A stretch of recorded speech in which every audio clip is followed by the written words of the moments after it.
안녕하세요. 시니어 안전연구소입니다. 요즘 우리 주변에서 문자 메시지를 통한 사기 사건이 정말 빠르게 늘어나고 있습니다. 특히 시니어 세대를 주요 타겟으로 하는 문자 사기는 그 수법이 점점 더 교묘해지고 있어서 한순간의 방심이 큰 피해로 이어질 수 있는 상황입니다. 실제로 링크 하나를 잘못 눌렀다는 이유만으로 개인정보가 유출되거나 휴대전화에 악성 프로그램이 설치되어 금융 피해까지 발생한 사례들이 계속해서 신고되고 있습니다.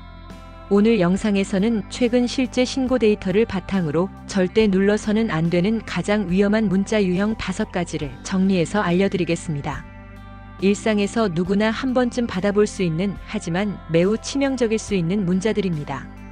첫 번째로 말씀드릴 유형은 지금 이 순간에도 가장 많은 피해를 일으키고 있는 요금 미납 안내 문자입니다. 이 문자는 대부분 통신사 고객센터 번호처럼 보이도록 위조된 발신 번호로 도착합니다. 휴대전화 화면에는 KT 고객센터, SKT 고객센터, LG U+ 요금 안내처럼 실제 통신사 이름이 그대로 표시되기 때문에 겉으로 봤을 때는 정말 정상적인 안내 문자처럼 느껴집니다.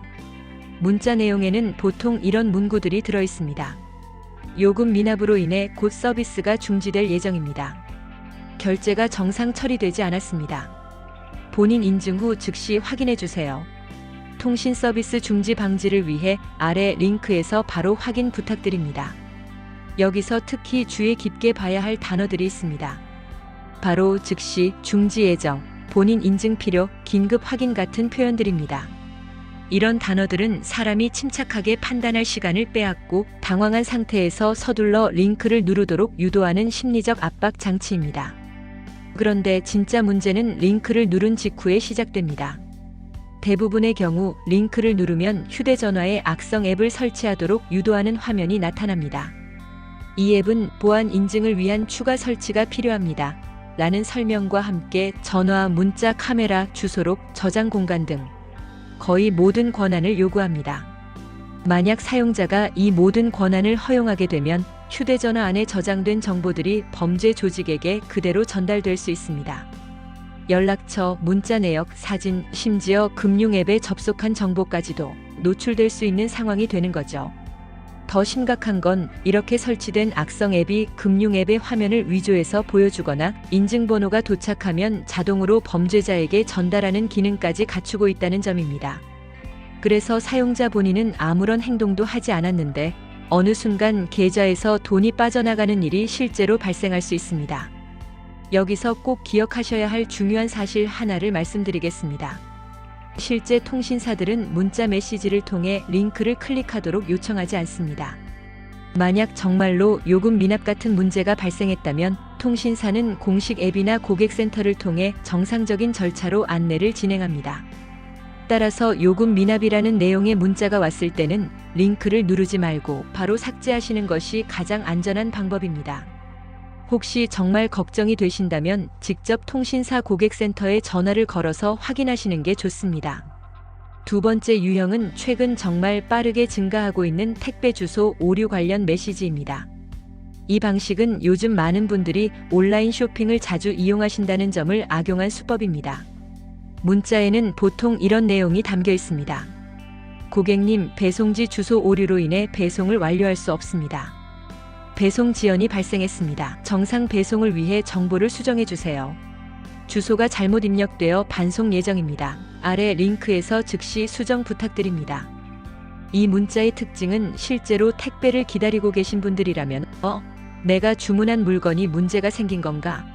하고 불안해지면서 경계심보다는 빨리 해결해야지라는 마음이 먼저 들게 만든다는 점입니다. 특히 시니어 세대의 경우 자녀나 손주를 위해 주문한 물건이 제대로 배송되지 않으면 어쩌나 걱정되는 마음에 무심코 링크를 누르는 경우가 많습니다. 그런데 문제는 링크를 눌렀을 때 나타나는 화면입니다. 링크를 누르면 실제 택배 회사의 로고와 디자인을 거의 똑같이 복사해 놓은 가짜 페이지로 이동하게 됩니다. 이 페이지에서는 배송을 계속 진행하기 위해 정보를 입력해 주세요라는 안내와 함께 이름, 주소, 전화번호, 추가 연락처 등을 입력하도록 유도합니다. 이렇게 입력한 정보는 모두 범죄 조직에게 전달되고 이후 보이스피싱이나 추가 사기에 활용될 수 있습니다. 또 일부 링크는 앱 설치를 요구하기도 합니다. 배송 진행을 위해 보안 앱 설치가 필요합니다. 정상 배송을 위한 인증 프로그램을 설치해 주세요. 이런 설명을 믿고 앱을 설치하게 되면 휴대전화 내부 정보가 그대로 노출된 상태가 됩니다. 특히 더 위험한 점은 이렇게 설치된 앱이 나중에 보이스피싱 전화가 걸려올 때 발신 번호를 조작해서 실제 택배 회사나 공공기관 번호로 보이게 만든다는 겁니다. 그러면 사용자 입장에서는 진짜 택배사에서 전화가 왔구나 하고 믿게 되고 결국 더 큰 피해로 이어질 수 있습니다. 즉, 문자 사기, 악성 앱 설치, 보이스피싱이라는 3단계 범죄 구조가 완성되는 거죠. 여기서도 한 가지 명확하게 말씀드리겠습니다. 실제 택배 회사들은 주소 오류가 발생했을 때 문자 안의 링크를 통해 정보를 수정하도록 요청하지 않습니다. 반드시 공식 앱이나 고객센터를 통해서만 안내를 진행합니다. 따라서 택배 관련 문자가 왔을 때는 링크를 바로 누르지 마시고 해당 택배 회사의 공식 앱이나 홈페이지에 직접 접속해서 배송 상태를 확인하시는 것이 안전합니다. 세 번째 유형은 가족이나 지인을 사칭한 카카오톡 메시지입니다. 이 방식은 문자보다 더 위험할 수 있고 실제로 시니어 세대에게 가장 많은 피해를 입히고 있는 수법 중 하나입니다. 범죄 조직은 실제 자녀나 손주 또는 가까운 지인의 프로필 사진을 그대로 가져와서 새로운 계정을 만들고 겉으로 봤을 때는 진짜 본인 계정처럼 보이도록 위장합니다. 그리고 이런 메시지를 보냅니다. 엄마, 지금 폰이 고장나서 임시 번호로 연락하는 거야. 아빠, 급하게 인증 때문에 돈 보낼 곳이 생겼어. 내가 계좌번호 보낼게. 돈 조금만 보내줘. 카톡에 문제가 생겨서 전화가 안 돼. 문자로만 가능해. 이 메시지들의 가장 큰 특징은 전화 통화가 불가능하다고 강조한다는 점입니다. 왜냐하면 통화만 하면 목소리로 바로 신원이 들통나기 때문에 범죄자들은 절대로 전화 연결을 허용하지 않습니다. 더 교묘한 점은 이들이 사전에 가족관계나 개인정보를 미리 조사해서 접근한다는 겁니다. 부모님의 이름, 자녀의 직장, 사는 동네, 취미, 최근 활동까지 정확히 알고 있는 경우도 있습니다. 심지어 SNS에 올라온 사진까지 활용해서 신뢰도를 높입니다. 그렇기 때문에 메시지를 받은 부모님 입장에서는 이건 우리 아들, 딸 맞는 것 같은데? 라고 생각하게 되고 의심 없이 송금을 하는 경우가 많습니다. 실제 사례를 하나 말씀드리자면 어떤 어르신은 딸을 사칭한 메시지를 받고 엄마, 회사에서 긴급하게 계약금 보내야 하는데 내 통장이 막혀서 안 돼. 30분 안에 보내야 해라는 내용을 보고 즉시 200만 원을 송금하셨습니다. 나중에 실제 딸에게 전화를 걸어보니 딸은 그런 메시지를 보낸 적이 전혀 없었던 거죠. 이런 피해를 막는 가장 확실한 방법은 딱 하나입니다. 돈을 요구하는 메시지가 오면 어떤 이유로든 반드시 직접 전화를 걸어서 본인에게 확인하는 겁니다. 만약 전화를 걸었는데 받지 않거나 지금 전화 안 돼, 문자로만 해라고 계속 회피한다면 그건 거의 확실하게 사기라고 판단하셔도 됩니다. 가족이나 지인이 정말 급한 상황이라면 최소한 짧게라도 통화는 할 수 있어야 합니다. 통화를 절대 거부한다는 것 자체가 이미 의심해야 할 신호입니다. 이제 지금까지 설명드린 내용을 바탕으로 실제 신고 사례에서 가장 자주 등장한 핵심 문구 5가지를 정리해드리겠습니다. 이 문구들이 포함된 문자를 받으신다면 일단 의심부터 하시는 게 좋습니다. 첫 번째, 요금 미납 안내. 통신요금, 카드 대금, 공과금 등 어떤 형태로든 미납이라는 단어가 들어간 문자는 대부분 사기일 가능성이 높습니다. 실제 기관들은 미납 안내를 문자 링크로 처리하지 않습니다. 두 번째, 주소 오류 수정. 택배나 우편물 관련해서 주소가 잘못됐다, 수정이 필요하다는 내용의 문자도 마찬가지입니다. 정상적인 택배 회사라면 링크가 아니라 직접 전화를 걸거나 공식 앱을 통해 안내합니다. 세 번째, 본인 인증이 필요합니다. 은행, 카드사, 공공기관을 사칭하며 본인 인증을 진행해 주세요라는 문구가 들어간 경우 거의 대부분 피싱 문자입니다. 실제 금융기관은 문자로 본인 인증을 요구하지 않습니다. 네 번째, 계정이 정지될 예정입니다. 포털 사이트, SNS, 금융 앱 등에서 계정 정지 예정, 서비스 중단 예정이라는 문구로 불안감을 조성하는 문자도 전형적인 사기 수법입니다. 진짜 서비스 제공 업체라면 이메일이나 앱 내 공지를 통해 안내합니다. 5번째, 비밀번호를 재설정하세요.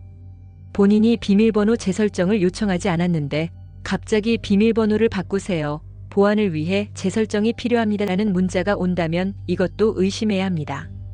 해킹 시도이거나 개인정보를 빼내려는 목적일 수 있습니다. 이 5가지 문구는 스미싱, 피싱, 개인정보 탈취에 가장 많이 활용되는 키워드들입니다. 문자 본문에 이 단어들 중 하나라도 포함되어 있고 링크가 함께 첨부되어 있다면 일단 의심하고 링크를 누르지 않는 것이 가장 안전합니다. 혹시 정말 중요한 내용일까봐 걱정되신다면 해당 기관의 공식 홈페이지나 고객센터로 직접 연락해서 확인하시는 게 좋습니다. 조금 번거롭더라도 이 한 번의 확인이 큰 피해를 막을 수 있습니다. 오늘 영상에서 말씀드린 문자 유형들은 최근 1에서 3개월 사이에 실제로 피해 신고가 많았던 사례들을 중심으로 정리한 내용입니다. 특히 요금 미납 안내와 택배 주소 오류 문자는 겉으로 봤을 때는 정말 자연스럽고 긴급해 보이지만 링크를 한번 잘못 누르는 순간 심각한 보안 위협이 발생할 수 있는 대표적인 유형입니다. 여기서 꼭 기억하셔야 할 핵심 원칙 하나를 다시 한번 말씀드리겠습니다. 문자 메시지를 통한 인증, 결제, 정보 수정 요청은 실제 기관에서 절대 사용하지 않는 방식입니다. 통신사, 택배회사, 은행, 카드사, 공공기관 등 모든 정상적인 기관들은 정말 중요한 안내가 필요한 경우 반드시 공식 앱이나 고객센터 또는 우편을 통해 안내를 진행합니다. 따라서 문자 안에 포함된 링크를 통해 문제를 해결하라는 안내는 예외 없이 사기라고 의심하시는 게 맞습니다. 그리고 만약 조금이라도 의심되는 문자를 받으셨다면 링크를 누르기 전에 반드시 해당 기관에 직접 전화를 걸어서 확인하시기 바랍니다. 조금 귀찮더라도 이 한 번의 확인이 여러분의 소중한 재산과 개인정보를 지킬 수 있습니다. 오늘 영상에서 설명드린 내용은 일반적인 보안 정보를 바탕으로 구성된 것으로 개인의 상황이나 환경에 따라 다르게 적용될 수 있습니다. 따라서 영상 내용을 참고하시되 본인의 상황에 맞게 판단하시는 것이 중요합니다. 문자 사기는 한순간의 클릭으로 시작되지만 주의 한 번으로 충분히 예방할 수 있습니다. 시니어 안전연구소는 앞으로도 여러분의 안전한 일상을 위해 가장 필요한 정보를 정확하게 전달해 드리겠습니다. 오늘도 안전한 하루 보내시기 바랍니다. 감사합니다.